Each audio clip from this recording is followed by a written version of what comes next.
serial profiler, but I can't explain my wife's mysterious disappearance from Fever Cabin. Part 2. Written by Daria Vasileva, Reddit user Peculiar. I sprinted up the rickety cabin stairs and barged into the bedroom, frantically searching for my wife. To my deep dismay, she was no longer dozing peacefully in bed.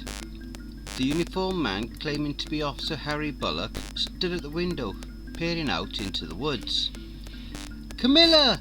I cried out, my voice bouncing off the wooden walls of the otherwise silent cabin. "She's not here," the fake officer said, turning to face me. He had not changed his clothes since the previous evening, and still wore the aviator sunglasses and the police cap that obscured so much of his face. "Where is she?" I roared at the man. "She was here half an hour ago. What did you do to her?" Was it really half an hour, Paul? That crooked leer again. That would be understandable, wouldn't it? Stepping out quickly, leaving your wife alone for a few minutes while you called for help? "What in the hell are you talking about?" I spat back, clenching my sweaty palms into fists. I knew I had to calm down and act rationally. Bullock's gun was visible in a holster, comfortably perched on his hip, and I would be of little use to Camilla if this turned into a bloodbath. "Time works a little differently round these parts, Paul," Bullock said, turning back to the window. "It's a lonely sort of place sometimes. I'm glad to see a familiar face. Your face of all people. Imagine my surprise." "We've met before then," I said, knowing that even if we had, the disguise would prevent me from recognizing him. "Only once," the man grimaced. "Not nearly enough time to get to know someone well, is it? What do you want?" "Why, nothing much, Paul. I'd only stopped by to check in on the missus. Gorgeous one she is. You're a lucky man." "What did you do to my wife?" I spoke, gritting my teeth as I tried to keep my cool. "Oh, I was nowhere near quick enough, Paul. We all have scores to settle in this place. She's out dancing with skeletons in a closet of her own."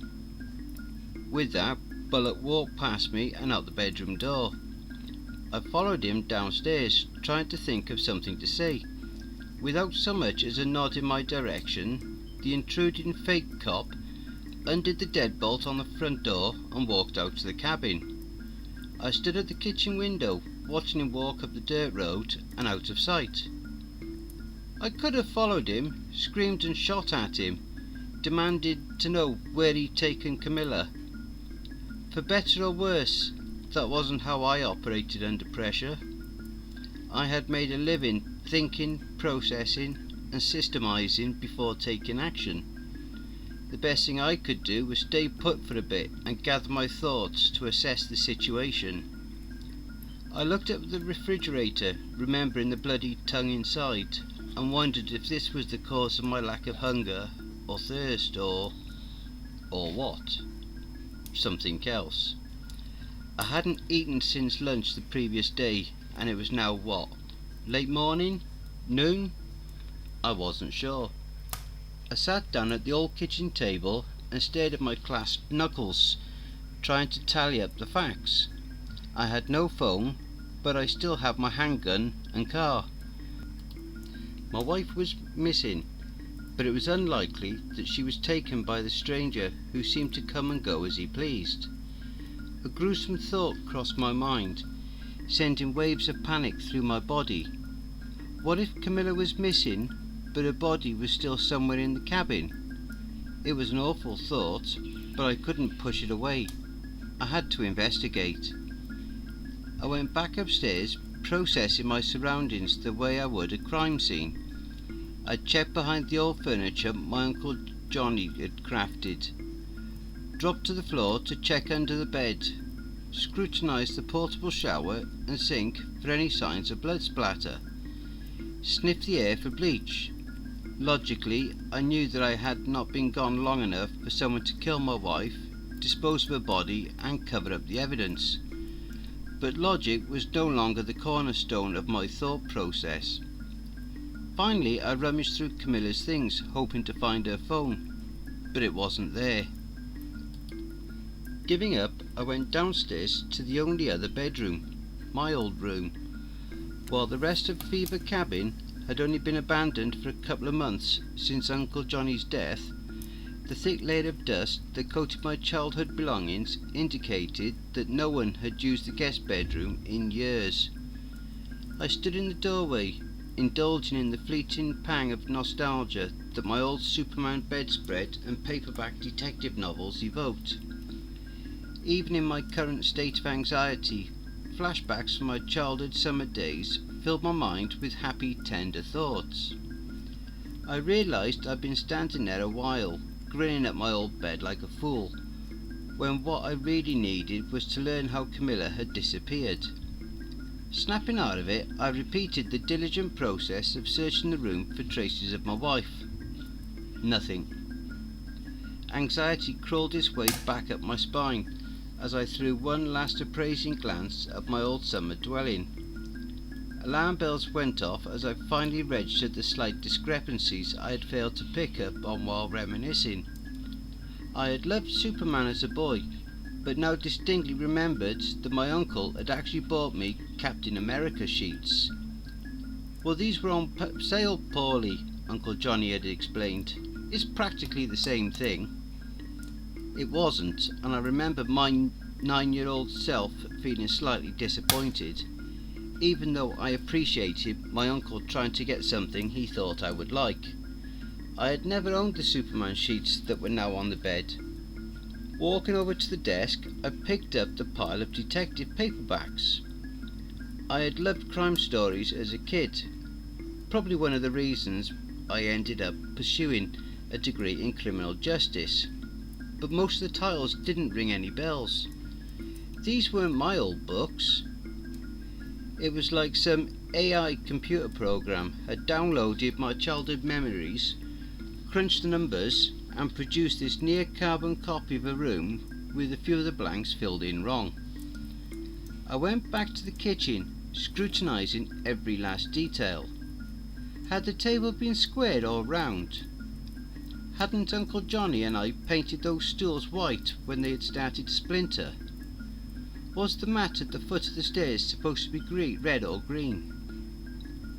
I could have driven myself insane, running around the cabin, playing a mentally ill version of Spot the Difference, until I ended up banging my head on the wooden panels, muttering something about fake walls.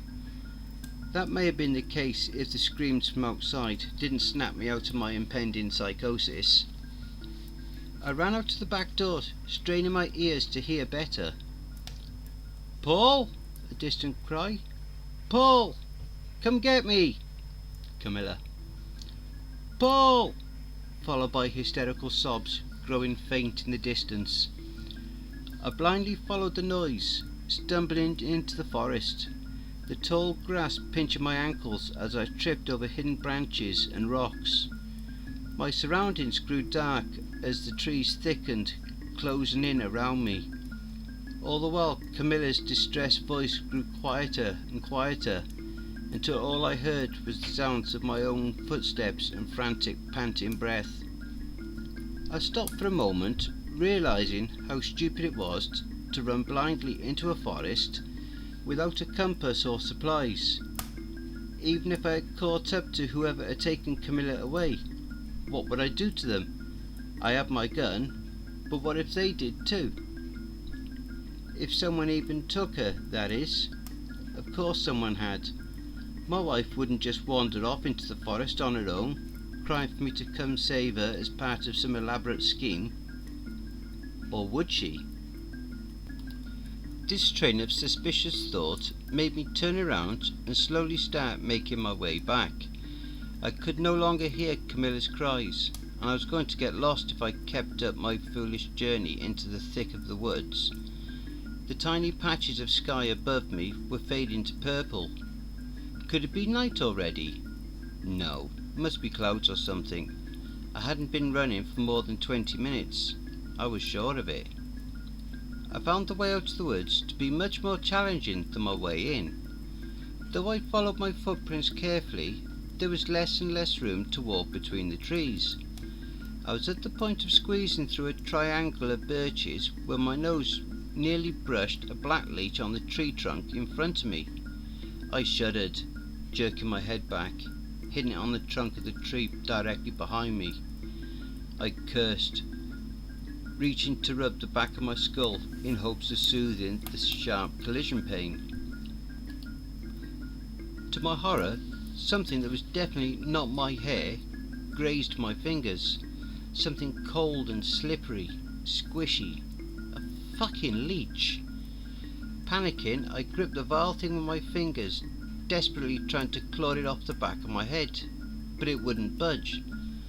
I hopped around in a manner befitting a tribal dancer, wincing and moaning as hysteria rose in my throat.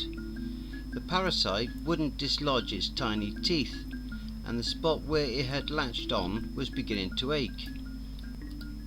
In the end, I resolved to just get out of the damn forest and deal with the creature back at the cabin, where I could light a match and set fire to the thirsty sucker's head. When I snapped out of my anxious leech haze, I realised that the woods had grown significantly darker. If I didn't get out of there soon, I'd be stuck outside in the merciless pitch black of night. I squinted at the ground, hoping to retrace my footsteps.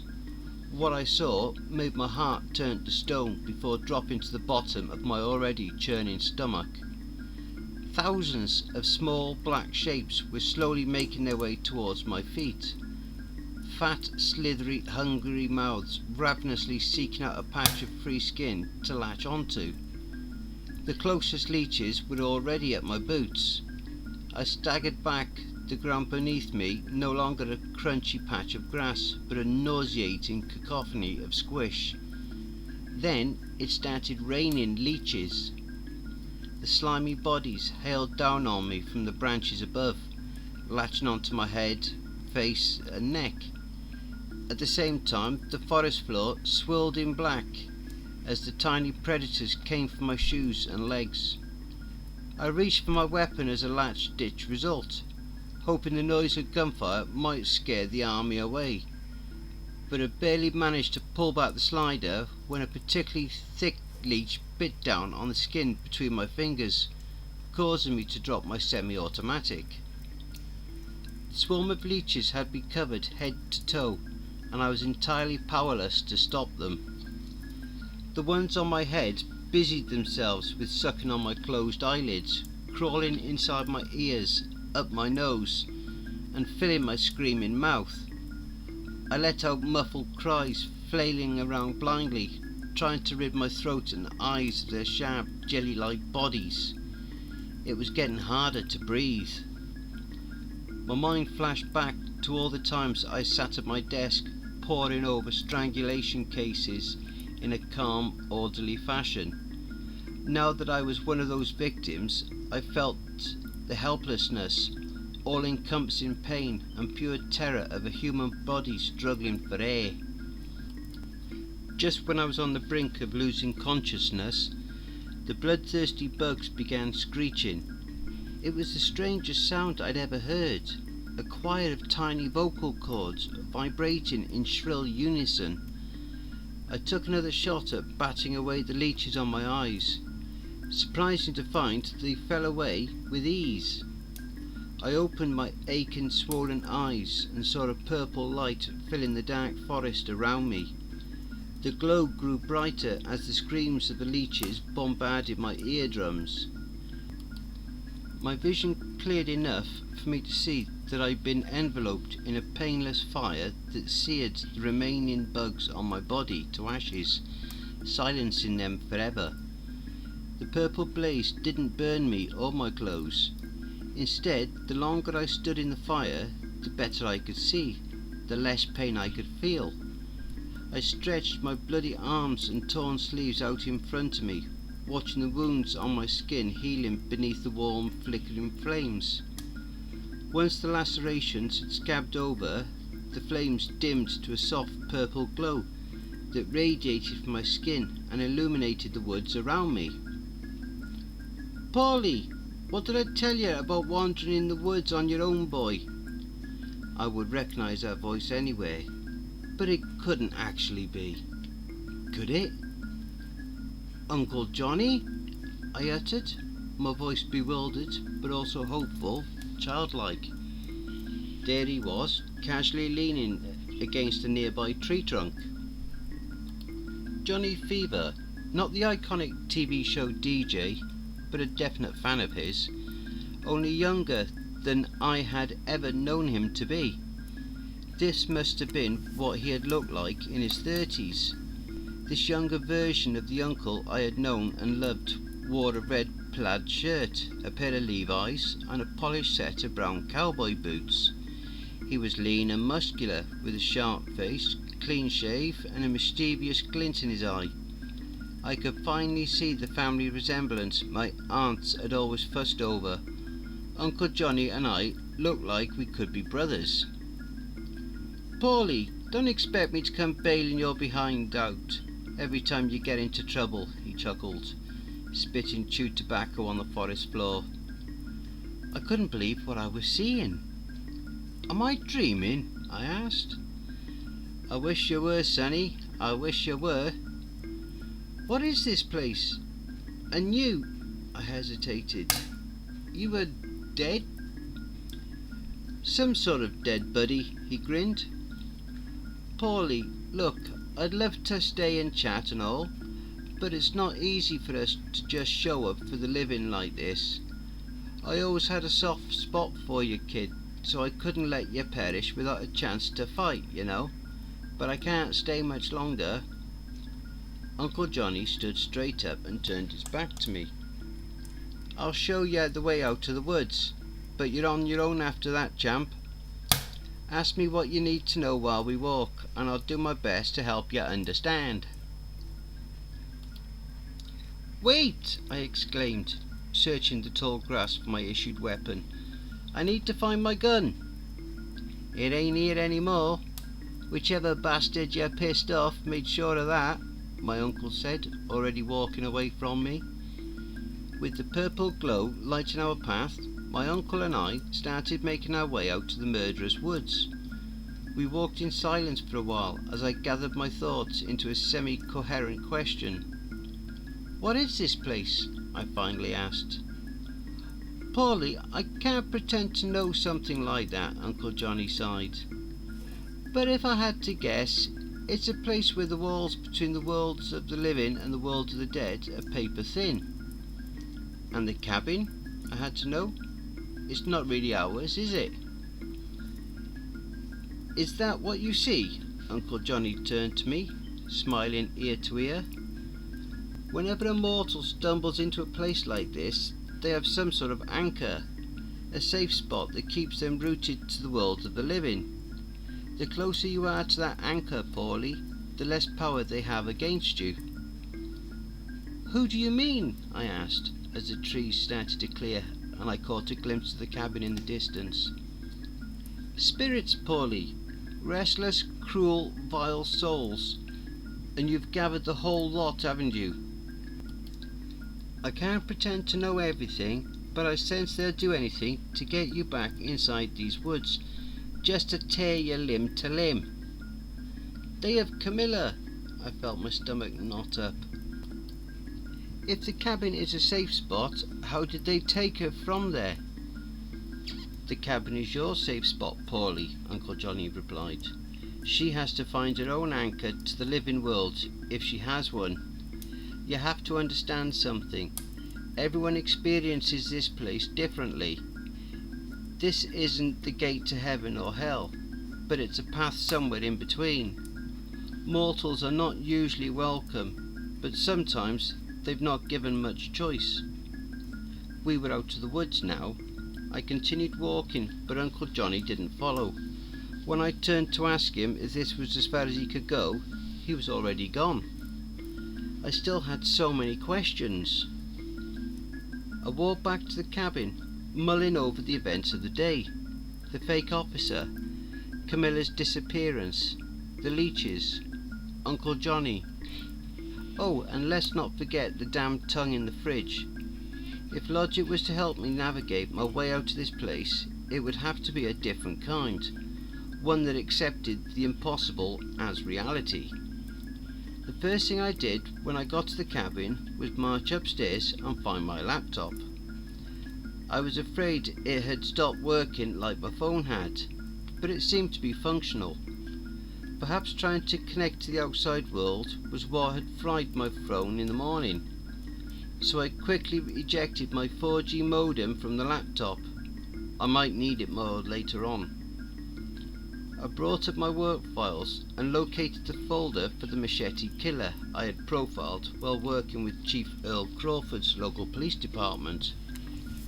How could I not have pieced it together sooner? Women had started disappearing from their tents at campsites not far from these very woods. The victims all fit a certain type: petite, light-haired women with blue eyes. Just like Camilla, I thought, feeling my insides churn. Their bodies would show up weeks after the disappearances.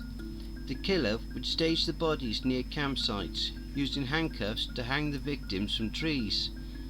The corpses were always found to be long dead and heavily mutilated. My team had come up with a profile that helped law enforcement bring 3 men in for questioning. Chief Crawford had called in a personal favour, asking me to interview all 3 men to see who best fit the profile. It had taken me approximately half an hour to say with almost complete certainty that Henry Briarwood fit the profile to a T. A 47-year-old delivery man who had lived with an overbearing mother, who had 2 prior charges for impersonating a police officer and attempted rape. Henry Briarwood, who had been seen lurking around the crime scene campsites. Henry Briarwood, who had hung himself in prison the day after the jury ruled him guilty on 5 counts of murder and sentenced him to life in prison.